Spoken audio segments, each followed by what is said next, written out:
What Jesus said about the end times. Section 1. Introduction. Jesus Christ's teachings on the end times form a cornerstone of Christian eschatology, offering profound insights into the culmination of human history and the establishment of God's eternal kingdom. Central to these teachings is the Olivet Discourse, a significant sermon delivered by Jesus on the Mount of Olives, as recorded in the Synoptic Gospels of Matthew, Mark, and Luke. This discourse, along with various parables, provides a detailed prophetic roadmap concerning the destruction of the temple, signs preceding his return, the period of great tribulation, and his glorious second coming. Understanding these pronouncements is crucial for believers seeking to comprehend divine prophecy and live in readiness for future events. Section 2. The Olivet Discourse. Part A. Context and Disciples' Questions. The Olivet Discourse begins with Jesus' somber prophecy regarding the magnificent Jerusalem temple. As his disciples admired its grandeur, Jesus declared, "Truly I tell you, not one stone here will be left on another. Every one will be thrown down." This startling statement prompted his disciples to privately inquire further on the Mount of Olives, asking, "Tell us, when will these things happen, and what will be the sign of your coming and of the end of the age?" Their questions reveal a dual concern: the immediate destruction of the temple and the broader signs associated with Jesus' future return and the conclusion of the present age. This inquiry sets the stage for Jesus' extensive prophetic teaching. Part B. Signs of the End. Jesus then outlined a series of events that would precede his return, often referred to as the beginning of birth pains. These signs are not the end itself but indicators of its approach, intensifying in frequency and severity. He warned of the rise of false messiahs who would deceive many. He also spoke of wars and rumors of wars, emphasizing that these conflicts, though distressing, should not cause alarm, as they are necessary precursors but not the ultimate end. Furthermore, Jesus prophesied famines, pestilences, and earthquakes in various places. The primary signs of the end times as described by Jesus in the Olivet Discourse include deception through false messiahs and false prophets, global conflict such as wars and rumors of wars, natural calamities like famines, pestilences, and earthquakes, social decay marked by love growing cold, betrayal, and wickedness, persecution including tribulation, hatred, and death for believers, the global proclamation of the gospel to all nations, and finally, cosmic upheaval where the sun and moon are darkened, stars fall, and the heavens are shaken. Beyond these global calamities, Jesus foretold significant challenges for his followers. Believers would face persecution, being handed over to tribulation, put to death, and hated by all nations for his name's sake. This period would also see many turning away from the faith, betraying and hating one another. The emergence of false prophets would lead to widespread deception, and due to the increase of wickedness, the love of many would grow cold. Despite these hardships, Jesus provided a hopeful assurance. "And this gospel of the kingdom will be preached in the whole world as a testimony to all nations, and then the end will come." This global proclamation of the gospel is a definitive sign that precedes the ultimate culmination of the age. Part C. The Great Tribulation. Following the initial signs, Jesus described a period of unparalleled distress known as the Great Tribulation.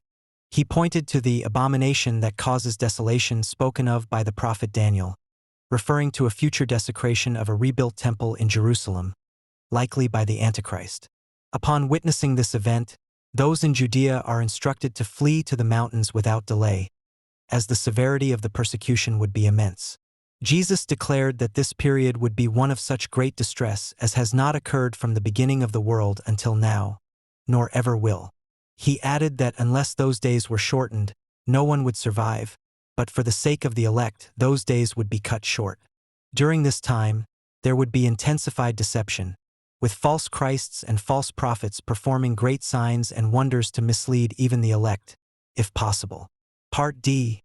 The Coming of the Son of Man. Jesus then described his second coming, an event that will be unmistakable and globally visible. He stated, "For as lightning that comes from the east is visible even in the west, so will be the coming of the Son of Man." This imagery emphasizes the suddenness and universal recognition of his return, contrasting it with the deceptive, localized appearances of false Christs. Immediately after the tribulation of those days, there will be dramatic cosmic disturbances. The sun will be darkened, and the moon will not give its light. The stars will fall from the sky, and the heavenly bodies will be shaken. Following these celestial phenomena, the sign of the Son of Man will appear in the sky, and all the peoples of the earth will mourn as they see the Son of Man coming on the clouds of heaven, with power and great glory. At this time, he will send his angels with a loud trumpet call, and they will gather his elect from the four winds, from one end of the heavens to the other. Part E: Timing and Readiness. While providing signs, Jesus also addressed the timing of these events and the required posture of his followers. He used the parable of the fig tree to illustrate the discernment of the times. Now learn this lesson from the fig tree. As soon as its twigs get tender and its leaves come out, you know that summer is near. Even so, when you see all these things, you know that it is near, right at the door. This parable encourages believers to recognize the proximity of his coming by observing the unfolding prophetic signs. Jesus also made a significant statement about the generation that would witness these events. Truly I tell you, this generation will certainly not pass away until all these things have happened. Crucially, Jesus emphasized the unknowable nature of the exact timing. But about that day or hour no one knows, not even the angels in heaven, nor the Son, but only the Father. This statement underscores the futility of setting dates and highlights the importance of constant vigilance. Therefore, Jesus exhorted his disciples to keep watch and be ready. For the Son of Man will come at an hour when they do not expect him.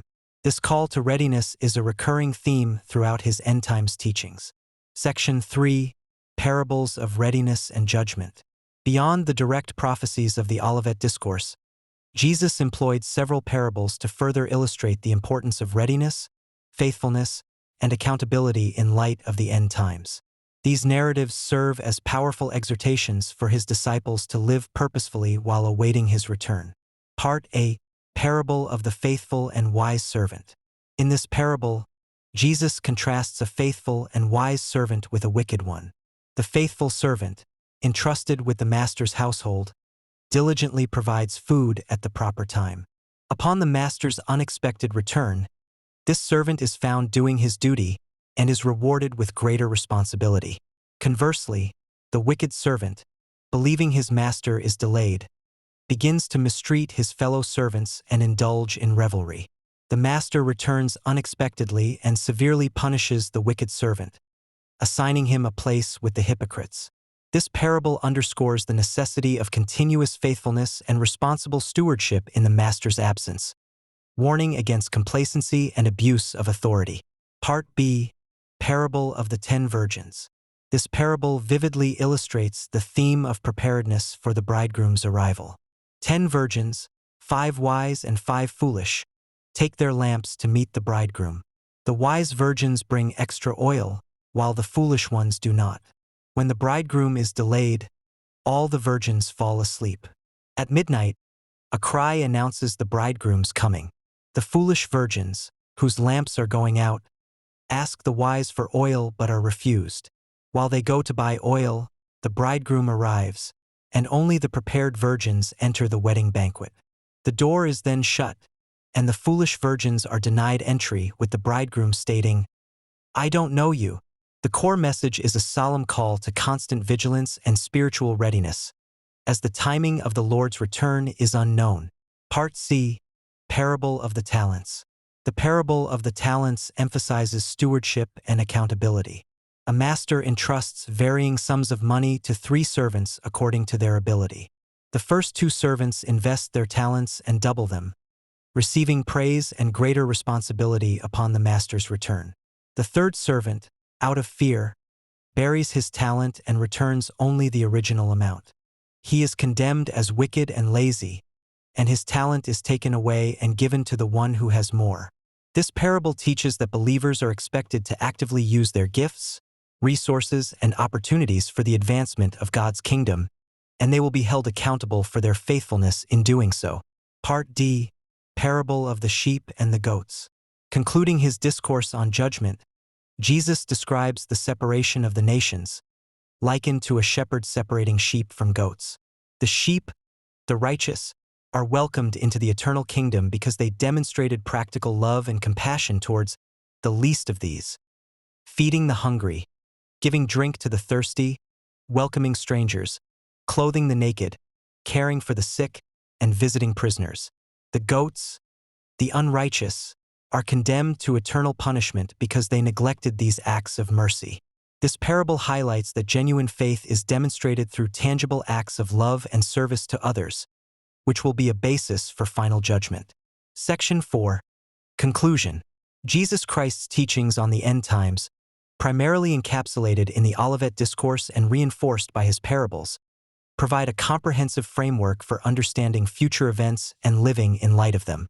His prophecies detail a sequence of signs, culminating in a period of intense tribulation, followed by his glorious and unmistakable second coming.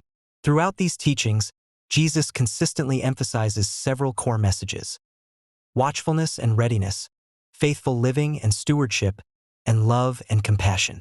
Jesus' prophecies are not merely predictions of doom, but also profound calls to hope, transformation, and active engagement in the world. They serve as both a warning and an encouragement, urging believers to live with eternal perspective, impacting their present actions and shaping their anticipation of the future. The promise of his return offers comfort and motivation, while the warnings compel a life of holiness and service, ensuring that his followers are found faithful when he appears in glory.